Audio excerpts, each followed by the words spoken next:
The title of the book, of course, is A Hard-Charging Georgia Prosecutor, a Rogue President, and the Plot to Steal American Election. You've seen that. Why is the title of the book relevant, sir? And I had no... And then I'm going to ask her whether or not that was the theme that they gave her when they talked with her.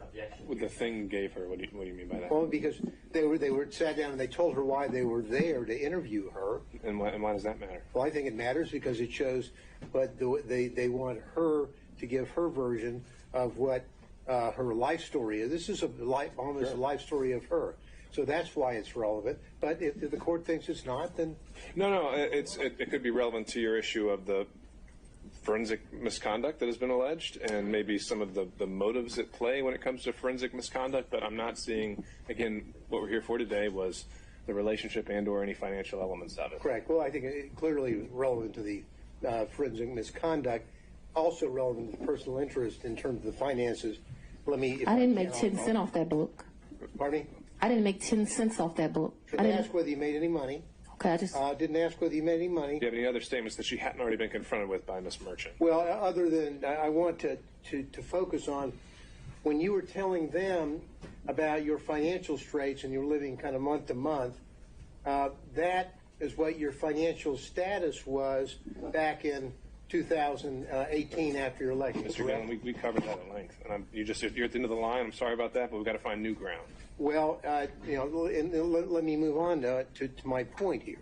So the point is that what you're telling us is that you were in financial straits, but really that your testimony today is you had a cash hoard of maybe up to $10,000 in cash where you laid your head at night so that you would dip out and there would be no record of it, correct? That's not what I'm telling you, sir. Well, That's not at all what I'm telling you.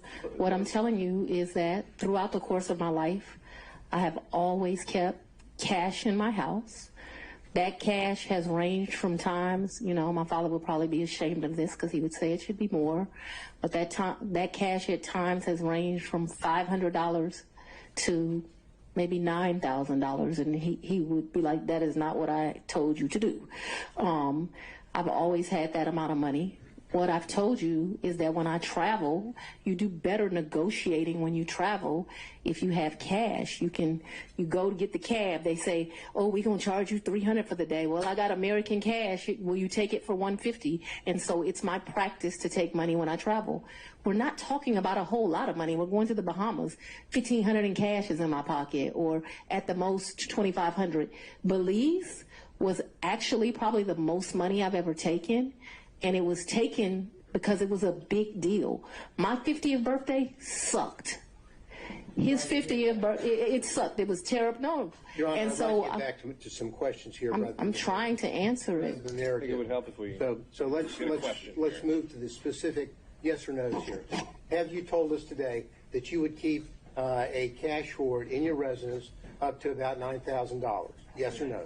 And throughout the course of my adult life. And so let's even be more specific than that.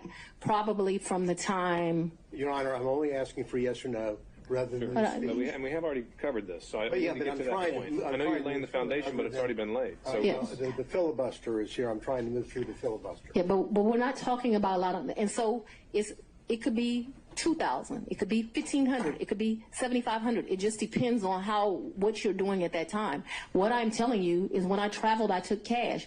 I find that when you travel, especially to foreign countries, the American dollar does well, and it's good to have cash. You can negotiate with the taxi driver, with the jet skis, and it's not a lot of money we're talking about. Your Honor, okay, understood, Ms. Willis. Let's get to a question, Mr. Gill. And so you have cash in your house, but you had a lien, a tax lien on your property. Is that right? I don't believe I had a tax lien on my property. You didn't have a tax lien on your property. You got to talk up louder, Mr. Hunt. Okay, we already covered that, Mr. Gillen. I need new ground here. I'm asking the question. I'm trying to figure out how someone can have a tax lien. Then ask that question. But not use the money that they allegedly said they have. Well, I think Ms. Merchant asked that exact same question. She said she didn't use the money to pay her tax lien. So what's your question that's new? So I was going to build on that to say... No more building. It's already built. All right. It's the same way you pay a bill. So just put the top on it if you need to, okay? It's the same way you owe a bill and go shopping. Well, Now, have you ever used? Did you say earlier that you used Cash App? When I would pay Robin Bryant, I used Cash App. What is Cash App for the record? I don't need to know that for the record. Let's keep going. Well, so if you're paying Robin with Cash App, why aren't you paying, allegedly paying Mr. There's no alleged here. Why aren't you paying allegedly Mr. Wade with Cash App? I don't think Mr. Wade does Cash App. Did you ask him?